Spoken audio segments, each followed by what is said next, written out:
ఇవాళ మనతో పాటు ఉన్నారు GDK one incline CITU assistant secretary Sai Krishna. ఆయనతో మాట్లాడారు. నమస్తే సాయి కృష్ణ. నమస్తే. ఏంటి అసలు మీకు పని వాతావరణంలో ముఖ్యంగా సేఫ్టీకి సంబంధించిన అంశంలో ఏమేమి ఇబ్బందులు ఉన్నాయి, ఎట్లా ఉంది పరిస్థితి గ్రౌండ్ లో? ప్రస్తుతం ఈ 2-3 సంవత్సరాల కాలం నుంచి యాజమాన్యం ఆస్ట్రేలియా నుంచి ఒక విధానాన్ని తీసుకొచ్చింది. ఎస్ఎంపి ఎస్ఓపి అనే విధానాన్ని తీసుకొచ్చింది. అంటే safety management plan SOP safe operated position. ఈ విధానాన్ని తీసుకొస్తే కార్మికులు పని స్థలాల్లో జాగ్రత్తగా పనిచేయాలని చెప్పేసి ఎస్ఓపీలు మనకు రోజు చదివిస్తున్నారు. ఎక్కడ చూసిన బోర్డులు అవే ఉంటున్నాయి, చదివిస్తున్నారు. పైన చాలా ఫలలేదు. కానీ పని స్థలాల్లోకి వెళ్ళేసరికి అక్కడ ఉన్న వాతావరణంలో సేఫ్టీ ప్రికాషన్స్ ప్రకారం పనులు జరగడం లేదు. అంటే ఆ టోప్ చెక్క పెట్టకుండా డైరెక్ట్ ప్యాకింగ్ పెట్టి కొట్టేసి స్టార్ట్ చేసింది. ఆ విధంగా సేఫ్టీకి సంబంధించిన ప్రికాషన్స్ వాళ్ళకి ఇచ్చిన గైడెన్స్ ప్రకారం చేయకుండా నామమాత్రం పనులు చేస్తున్నారు. ఒకటి అట్లా చేయడం వల్ల కార్మికుల సేఫ్టీకి నష్టమా లేకపోతే కంపెనీకి నష్టమా? ఎట్లా? కార్మికుల సేఫ్టీకి నష్టం సార్. అట్లాంటప్పుడు ఎందుకు చేస్తారు అట్లా? అదే సార్ మేము అడుగుతుంది అదే. ఆ రకంగా చేయకూడదు అని చెప్పేసి అడగాల్సింది ఎవరు? మేనేజ్మెంట్ తో కొట్లాడాల్సింది ఎవరు? Safety committee, mines committee. Management అట్లా చేస్తుందా? మేనేజ్మెంట్ చేస్తే దాన్ని అడగాల్సిన బాధ్యత ఎవరు? సేఫ్టీ కమిటీ, మైన్స్ కమిటీ వాళ్ళు అడగాల్సిన బాధ్యత వాళ్ళకు ఉంది. ఎందుకంటే ప్రతి నెల మనకి సేఫ్టీ కమిటీ ఒకటి పెడతారు, కండక్ట్ చేస్తారు ఒక రోజు. ఆ రోజు సేఫ్టీ పైన ఉన్న అంశాలను తీసుకొని మైన్ లోపలికి వెళ్ళి అక్కడ ఉన్న పని స్థలంలో ఎక్కడైతే ప్రమాదాలకు అవకాశం ఉన్న పని స్థలం గుర్తించి వాటిని ఐడెంటిఫై చేసి ఇక్కడ తప్పు ఉంది, ఇది సవరించాలని చెప్పేసి మేనేజ్మెంట్ కు సేఫ్టీ కమిటీ ద్వారా విన్నపించుకుంటారు. అది ఎవరు చేస్తారు? గుర్తింపు ప్రాతినిధ్య సంఘాలు మాత్రమే ఆ కమిటీలో కూర్చుంటాయి. కానీ ఇప్పుడు ఇంతవరకు ఉన్న గుర్తింపు ప్రాతినిధ్య సంఘాలు ఈ యాజమాన్యంతో తొత్తులుగా మారి ఈ సేఫ్టీ వైలేషన్ పట్టించుకోకుండా కేవలం మస్టర్లు వాడి ఛాయ్ దాగి ఇంటికి పోవడం పనులు మాత్రమే చేస్తున్నారు. లోపలికి దిగడకుండా కేవలం ఛాయ్ దాగి ఇంటికి పోయి మాత్రం పడుకోవడం, రెస్ట్ తీసుకోవడం లాంటివి చేస్తున్నారు. దీని వల్ల కార్మికులకు అన్యాయం జరుగుతుంది. మరొక విషయం ఏంటంటే కార్మికులకు ఇవ్వాల్సిన పర్సనల్ ప్రొటెక్షన్ ఎక్విప్మెంట్స్ సరైన రక్షణ కొన్ని ఇవ్వలేవు, పూర్తి స్థాయిలో ఇవ్వడం లేదు. కార్మికులకు సంబంధించిన ప్రొటెక్షన్ ఎక్విప్మెంట్ అంటున్నారు, ఏంటి ఇవ్వట్లేదు? వాటి వివరాలు. ఇప్పుడు మనకి షూస్ ఉన్నాయి. షూస్ ఇస్తే దానికి 6 నెలల కాల వ్యవధి పెడుతున్నారు. కానీ అవి కేవలం 3 నెలలు మాత్రమే వస్తున్నాయి. 3 నెలల తర్వాత నాణ్యంగా లేక 3 నెలల తర్వాత చినిగిపోతున్నాయి. అది మళ్ళీ పోతే అడిగితే ఒక అధికారితో సంతకం చేయించుకుంటే తప్ప షూ ఇవ్వట్లేదు. ఈ నాణ్యమైన షూ ఇవ్వకుండా 6 నెలలు పెట్టింది. గ్లౌజులు ఇవ్వడం లేదు, డస్ట్ మాస్కులు సరిగ్గా ఇవ్వడం లేదు, మన కళ్ళకు పెట్టుకున్న అద్దాలు ఇవ్వడం లేదు. ఈ విషయాలు ఎవరు అడగాలి? సేఫ్టీ కమిటీ, మైన్స్ కమిటీ నాయకులు ఆ కమిటీలో కూర్చున్నప్పుడు సరైన వస్తువులు ఇవ్వాలని.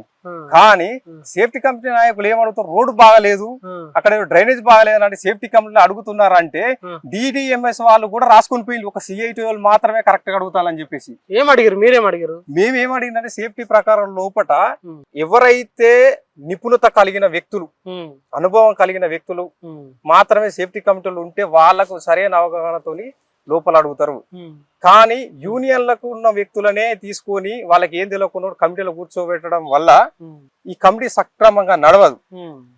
మన సేఫ్టీ కమిటీ అంటే కేవలం మైన్స్ గురించి పరిగణించాల్సిన అంశాలు మాత్రమే మాట్లాడుకోవాలి. మైన్ లో జరిగే యాక్సిడెంట్ల గురించి కానీ ప్రమాదాలు ఏమేమి ఇక్కడ జరుగుతుంది దాని గురించి. కానీ ఎక్కడో బయట రోడ్డు మంచిగా లేదు, టర్నింగ్ మంచిగా లేదు అంటే దాని గురించి డిస్కషన్ అంటే మినిమం బేస్ నాలెడ్జ్ లేని వాళ్ళని కమిటీలో తీసుకుంటారు. అంటే ఈ రోజు ఎట్లుందో అర్థం చేసుకోండి.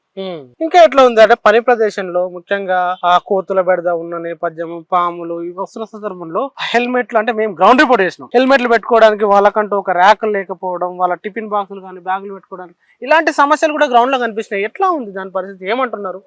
సరే, ఇది ముమ్మాటికి వాస్తవం. ఎందుకంటే గతంలో లాకర్ షెడ్లు శాంక్షన్ అయినాయని చెప్పిండ్రు, కొన్ని జాగాల లాకర్ షెడ్లు కట్టిండ్రు, 1-2 లాకర్స్ కూడా వాళ్ళకు శాంపిల్ గా చూపించిండ్రు, చేస్తామన్నారు. అది ఇప్పటి వరకు 100 సార్లు మేము సిఐటిగా ముట్టుకున్నా కూడా ఇప్పటి వరకు ఒక్క పని కూడా చేపట్టలేదు. ఎందుకంటే కార్మికుడు ఒక ఇంటి నుంచి వెళ్ళి డ్యూటీకి వచ్చేటప్పుడు ఒక హెల్మెట్, పర్సు, అవసరం ఫోను, డబ్బులు, ఇంకేమైనా తదితర వస్తువులు తీసుకొని వస్తాడు. అవన్నీ ఎక్కడ పెట్టుకోవాలి? కనీసం ఒక లాకర్ లో భద్రపరుచుకుంటారు. మొన్నటికి మొన్న నా మిత్రుండి ఒక 5,000 రూపాయలు ఫంక్షన్ అది డ్యూటీ చేసుకొని పోదామని వస్తే 5,000 రూపాయలు అక్కడ పెట్టుకుంటే పోయినాయి దొంగలు. కనీసం కంపెనీ అవసరాలకి ఏమో సీసీ కెమెరాలు పెట్టుకొని చేసుకుంది. మరి కార్మికులు ఉండే ప్రదేశాలలో కార్మికులు దాచుకునే దగ్గర సీసీ కెమెరాలు పెట్టుకోవద్దా? కార్మికులకు లాకర్స్ అవసరం లేదా? ఎందుకు ఇంత దుస్థితి? ఇప్పటి వరకు గెలిచిన గుర్తింపు సంఘాలు, ప్రాతినిధ్య సంఘాలు కనీసం లాకర్స్ ను కూడా తీసుకురాలేని దుస్థితి ఈ రోజు ఈ సింగరేణిలో ఉంది. ఎందుకు ఈ సంఘాలను గెలిపించాలి? కార్మిక వర్గం నుంచి సిఐటి నుంచి ఖచ్చితంగా అడుగుతున్నాం.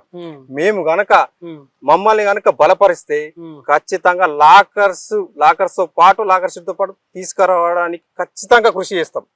ఇది మా హామీ, ఖచ్చితంగా నెరవేర్చడానికి కృషి చేయడం ఇది. రెండోది వచ్చేసి కనీసం కార్మికుడు తిందామంటే కనీసం ఆ ప్లేస్ ఎక్కడన్నా ఒక మంచి హాల్ కట్టి కూర్చోబెట్టి లేదు, గద్దెలు కట్టి ఆ గద్దెలలో దానికి మెయింటెనెన్స్ లేదు, ఏమి లేదు. అదేనా ఇది మనకు సింగరేణి? ఒక పక్కనున్న ఎన్టీపీసీని ఆదర్శంగా తీసుకుంటే ఒకసారి ఎట్లుంది ఎన్టీపీసీ? కనీసం వాళ్ళ కాలనీకి పోవాలంటే ఒక సెక్యూరిటీ దగ్గర సైన్ తీసుకొని లోపల పోవాల్సిన అవసరం ఉంటది. వాళ్ళ దగ్గర కంటెంప్ట్ ఆఫ్ ప్లేస్ అంటే రెస్ట్రిక్షన్స్ ఉంటాయి, ఎవరు పడితే వాళ్ళు పోవడానికి ఉంటది. వాళ్ళ పరిధిలోనే స్కూల్ ఉంటది, వాళ్ళ పరిధిలోనే పార్క్ ఉంటది. మా దగ్గర ఎట్లుంటది? ఇక్కడ ఏదో పార్క్ పెట్టిండ్రు, దానికి టైమింగ్ ఎప్పుడు పడితే అప్పుడు ఉంటది. ఎవరు పడితే ఒక్కొక్క రోజు తీయకూడదు, మెయింటెనెన్స్ ఉన్నదని చెప్పేసి ఆ పరిస్థితి ఏర్పడుతుందా? ఇలా డ్రైనేజీలు ఇంటి వెనుక పోతే పందులు పోతా ఉంటాయి. ఇటువంటి పరిస్థితి కార్మికుడు మన కంపెనీ వేల కోట్ల లాభాలు ఉన్నది అని చెప్పేసి ఫ్రంట్ పేజ్ లా సింగరేణి వరాల జల్లు అని చెప్పేసి రకరకాల పేపర్లు వాళ్ళు రాస్తున్నారు, చేస్తున్నారు. వాస్తవానికి కాలనీలు వచ్చి చూస్తే మా ఒక్కొక్క క్వార్టర్ పెచ్చులు ఊడిపోయి పడే పరిస్థితి ఉన్నాయి. క్వార్టర్లలో ఎప్పుడో జమాలా కట్టిన క్వార్టర్లని ఇప్పటి కూడా ఎక్స్పైరీ అయిన క్వార్టర్లలో కూడా కంపెనీ ఉంచుతానంటే ఎంత శోచనీయం. ఇంకొక ఆ రెస్ట్ ఎప్పుడైతే అన్నం తినే ప్రదేశాల్లో గుర్తింపు సంఘం నాయకులే పక్క పోయి చెట్ల కింద కూర్చొని తింటాను, కానీ యాజమాన్యాన్ని అడుగుతలేరు. ఈ దుస్థితి ఎందుకు వచ్చింది? ఈ సంఘాల్లో మనం గెలిపించాల్సింది. ఒక్కసారి కార్మిక వర్గాన్ని అంతా ఆలోచన చేసుకోవాల్సిందని నేను కోరుతాను. ఖచ్చితంగా మేము సిఐటిని బలపరిస్తే కార్మికులు భోజనం చేయడానికి సరి అయిన డైనింగ్ టేబుల్ తో ఏర్పాటు చేసిన హాల్ ను ఖచ్చితంగా ఏర్పాటు చేస్తామని హామీ ఇస్తున్నాం. సిఐటి తరఫున ఇక్కడ ఉమెన్ సంబంధించిన వర్కర్స్ పనిచేస్తున్న ప్లేస్ లో మేము కూడా వెళ్ళినాం.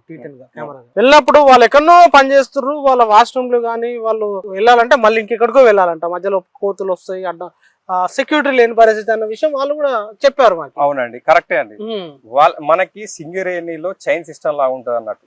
ఎట్లుంటది అంటే మన మైండ్ మీద పనులు ఉంటాయి. ఇప్పుడు బంకర్స్ శాండ్ బంకర్స్ అని ఉంటాయి, తర్వాత కోల్ నింపే బంకర్ అని ఉంటది.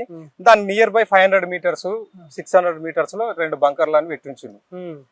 కేవలం అక్కడ ఏంటంటే అబ్బాయిలుగా అంటే ఏమైందంటే బయట ఏదో గడిపేస్తున్నారు, అమ్మాయిలకు అక్కడికి పంపించినప్పుడు కనీసం వాళ్ళ వెహికల్ కూడా ఇవ్వలేదండి. అక్కడ పోవడానికి వాళ్ళ బండ్ల మీద వాళ్ళే పోవాలట, నడుచుకుంటానే వెళ్ళాలి, లేకుంటే బండ్ల పోవాలట. కంపెనీ వెహికల్ ప్రొవైడ్ చేస్తలేదు. పోనీ అది కాదు అనుకుంటే అక్కడ మంచినీటి సౌకర్యం ఉండదు, ఇక్కడ నుంచి ట్రావెల్ చేసుకుని పోవాలి, మోసుకొని పోవాలి. అది కాదు అనుకుంటే అక్కడ కార్మికుడు 5-6 గంటలు 7-8 గంటలు పనిచేస్తే ఒక మహిళా కార్మికురాలు కనీసం వాష్రూమ్ కి ఎక్కడికి పోతుంది? అక్కడ ఆడ ఉన్నాయా? ఇప్పుడు ప్రత్యక్షంగా నేను చూపెడతా ఎందుకు ఈ మహిళా కార్మికులు. అదే ఒక ఆఫీసర్ గారు అంటే ఒక ఆఫీసర్ ఇట్లా చనిపోతే వాళ్ళ భార్యకు గౌరవప్రదమైన జిఎం ఆఫీసులలో క్లర్కల్ పోస్ట్ లో కూర్చోబెడతారు. కానీ నా కార్మికుని భార్య వచ్చి ఇక్కడ చీపురు పట్టుకొని కూర్చోవాల్సిన పరిస్థితి ఈ సంఘాలు తీసుకొచ్చినాయి. గెలిచిన సంఘాలు ఆలోచన చేయాలి. ఇలా అవుట్ సోర్సింగ్ వాళ్ళని పెట్టుకొని హాస్పిటల్ నడుపుతారు, నా కార్మికుని భార్య మాత్రం వచ్చి చీపురు పట్టి కూర్చుకుంటుండాలి ఆ బావి మీద. ఈ దుస్థితి మనకు కావాల్సింది. ఈ సంఘాల మనకు చేసింది మహిళా కార్మికులు ఈ రకంగా చూడాల్సింది. ఈ రోజు 10-12 సంవత్సరాలు 20 సంవత్సరాలు 30 సంవత్సరాల కార్మికులు కష్టపడి కంపెనీ ఒక స్థితిలో ఉంచిన కార్మికుడు అతని భార్య అనిపోతే కనీస గౌరవం కూడా ఇయ్యారా మా మైండ్ మీద? ఇట్లాంటి అవుట్ సోర్సింగ్ తీసేసి మహిళా కార్మికులు హాస్పిటల్ పెట్టచ్చు కదా, జిఎం ఆఫీస్ లో పెట్టచ్చు కదా. ఏం చేస్తున్నాయని అడుగుతాను ఈ కార్మిక సంఘాలు. ఏం చేస్తున్నాయి? ఇప్పటివరకు గెలిచిన గుర్తింపు సంఘం గానీ ప్రాతినిధ్య సంఘం గానీ ఏం చేస్తున్నాయని అడుగుతారు. మేము గనక ఖచ్చితంగా అయితే మహిళలకు సరైన విధంగా గౌరవం దక్కే విధంగా ఖచ్చితంగా డిపార్ట్మెంట్ ఎక్కడ సెటిల్ ఉన్న దానిలోనే పెడతాం. దాంతో పాటు వాళ్ళకి సరైన విధంగా వాష్రూమ్స్ ఏర్పాటు చేస్తాం. ఇది ఖచ్చితంగా మా సిఐటి తరఫు కృషి చేస్తాం. దీనికి మేము హామీ ఇస్తున్నాం. ఇంకేమైనా అంశాలు ఉన్నాయా మీరు ప్రత్యేకంగా కేంద్రీకరించి పనిచేసి కొట్లాడుతున్న సమస్యలు ఇంకేమైనా ఉన్నాయా? సార్ ఏం లేదు సార్, ప్రధానంగా బదిలీ వర్కర్లు పాపం కొత్తగా వచ్చింది సార్. వాళ్ళకి హోల్ ఇండియాలో జనరల్ మాదిరిగా అపాయింట్మెంట్ చేసుకుంటారు. కానీ మన దగ్గర ఏంటంటే బదిలీ వర్కర్ అపాయింట్మెంట్ చేసుకుంటారు. సార్ బదిలీ వర్కర్ అపాయింట్మెంట్ చేసుకున్న తర్వాత కూడా 190 మాస్టర్లు నిండిన తర్వాత డైరెక్ట్ గా జనరల్ మేనేజర్ కు ప్రమోషన్ ఇచ్చే విధంగా సర్క్యులర్ జారీ అయిపోయలేదు ఇప్పుడున్న సంఘాలు. ఎందుకంటే 190 మాస్టర్లు అయిపోతే జనరల్ మజదూర్ కావాలి సార్. కానీ రాజకీయ జోక్యం చేయబట్టి ఇలా ట్రేడ్ యూనియన్ ఎలక్షన్ అని చెప్పి అసెంబ్లీ ఎలక్షన్ ఎలక్షన్ల కోసం అని చెప్పేసి జనరల్ మజూరు 1 సంవత్సరం 2 సంవత్సరాలు 3 సంవత్సరాలు దాకి ఆపిస్తున్నారు. దాని వలన జనరల్ మజూరు ఇవ్వకపోతే అప్పటి వరకు అతను ఏ పనిలో అయితే చేసిండో ఆ యాక్టింగ్ లో కన్సిడర్ చేయలేక అతను యాక్టింగ్ నష్టపోతున్నాడు. దీన్ని గమనించాలి సార్. ఇంకొకటి జనరల్ మజూరు బదిలీ వర్క్ నుంచి జనరల్ మజూరు ఇస్తుంటే కేవలం పేపర్ల పేరు మాత్రమే మారుతుంది. అతనికి వచ్చే లాభం సార్ ప్రమోషన్ ఇచ్చినట్టు ఫీల్ అవుతాను గుర్తింపు సంఘం. కనీసం వాళ్ళకు ఇంక్రిమెంట్ అని ఇవ్వాలని చెప్పి మేము మాట్లాడతాను. ఇంక్రిమెంట్ ఇస్తే అతని జీవిత కాలంలో ఆ ఇంక్రిమెంట్ తోని ఖచ్చితంగా లాభం పొందుతాడు. ఈ విషయాల్లో కూడా వేయలేకపోతాను. ఇలా బదిలీ వర్కర్ కొత్త పిల్లలు వచ్చిళ్ళు ఎట్ ద టైం ఒకటేసారి వాళ్ళందరూ తీసుకొచ్చి ఒకటే తరగతి అయితే పాపం వాళ్ళ పనులు నేర్చుకోవడానికి కూడా చాలా ఇబ్బంది పడతారు. పాత కార్మికులు అంతా దిగిపోతున్నారు, కొత్త యువత అంత వస్తుంది. కొంత వెసులుబాటు కల్పించాలి. మేనేజ్మెంట్ కూడా పనిని అర్థం చేసుకొని నేర్చుకోవడానికి కూడా వెసులుబాటు. ఇవాళ అలాంటి పరిస్థితి లేదు. వాళ్ళ గంప గుత్తగా పని అంటే ఘోరంగా దగ్గరుండి మరి వాళ్ళను ఇబ్బందులకు గురి చేసి పని చేపిస్తాను. వాళ్ళకి కనీసం ఇప్పుడు ఉన్న కార్మిక వర్గం అంతా యువత కార్మిక MBA PhD వచ్చిన వాళ్ళు వాళ్ళకి కనీసం మన ఇప్పుడు మా మైండ్ లోనే తీసుకుంటే కనీసం ఒక ఆఫీస్ లో 9, మాన్యువల్ లో 4, ఇంకా మిగతా మ్యాగజైన్ అటువంటి మొత్తం ఒక 10-12 మంది క్లర్కల్ వర్క్ చేస్తున్నారు సార్ జనరల్ మజూరు. ఎందుకు రిక్రూట్మెంట్ ఎత్తలేదు అని అడుగుతున్నా నేను. ఇంటర్నల్ పోస్టులు ఎందుకు ఎత్తలేదు? ఇంతమంది ఎడ్యుకేషన్ చదువుకున్న వాళ్ళు ఉన్నారు కదా, మరి అదే జనరల్ మజూరు పెట్టుకొని నువ్వు పని అప్పటిదప్పుడు చేయించుకుంటాను కదా, నువ్వు పోస్టులు చదువుకున్నారుగా. కేవలం నామ మాత్రం ఎలక్షన్ల కోసం 150 పోస్టులు వేసి కాలం చెల్లించుకుంటాను సార్. ఇప్పటికీ కూడా సింగరేణి వ్యాప్తంగా చాలా ఏరియాలలో ఒక RG వల్లనే ఒక 300 మంది క్లర్కులు పడతారు సార్. అంత విధంగా ఇప్పుడు జనరల్ మజూరు డిప్యుటేషన్ల మీద అది ఆ పని ఈ పని అని చెప్పేసి వాళ్ళని వాడుకుంటున్నారు. వాళ్ళందరికీ క్లరికల్ గా అవకాశం ఇచ్చి అందరు చదువుకొని ఉన్నారు. వాళ్ళని ముందుకు తీసుకుపోయే విధంగా కార్మిక సంఘాలు చేయలేకపోయినాయి సార్. ఖచ్చితంగా మేము CIT మేము దీని ఉధృతమైన పోరాటం చేస్తాం సార్.